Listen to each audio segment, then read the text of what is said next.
మొత్తం మీద షాప్ అంతా తిరిగేసి బర్త్డేకి శారీ తెచ్చుకున్నా.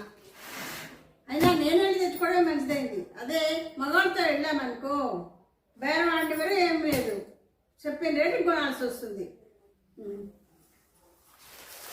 బంగారం రండి. నీకు బర్త్డేకి చీర కొనుకొచ్చాను.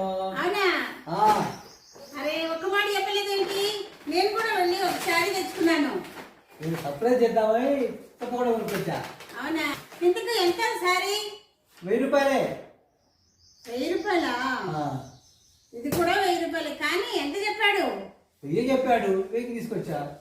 అయ్యో 1000 అయితే 1000 కొనకూడదండి.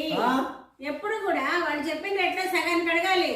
అబ్బో ఈ చీర 2000 చెప్పాడు. బేరం ఆడి ఆడి ఆడి చివరికి 1000 రూపాయలు తీసుకున్నా. చూసారా, సగం సగం లాభం మనకి. చూడండి, చూపిస్తాను ఎంత బాగుందో.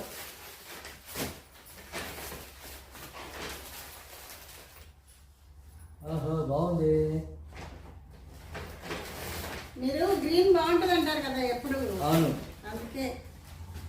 అరే ఏంటి ఇది కూడా? 2 సేమ్.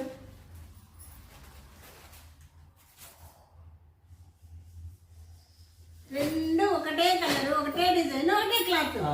అయితే ఇదికేం తెలుసా, ఆడవాళ్ళు ఎట్లాగూ సగం రేట్ అడుగుతారని తెలిసి షాపోడు 2000 చెప్పాడు, 1000 కొనుక్కొచ్చాడు. నాకు 1000 చెప్పాడు, 1000 తెచ్చాను.